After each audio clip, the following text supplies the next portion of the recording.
Hi friends, I am Ankit and today I will show you how to turn off last seen in Instagram. Friends, here as you can see, it is showing us last online time of every members. So due to any reason, if you don't want Instagram to show last online time, then you simply need to press on this profile icon.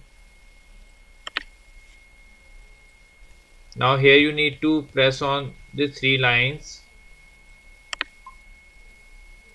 Here press on settings. In settings, press on privacy. In privacy, press on activity status. Now here you need to disable show activity status. Now after disabling activity status, Instagram will not show your online time on Instagram. So friends, like this you can very easily turn off last seen in Instagram. I hope you find this video useful.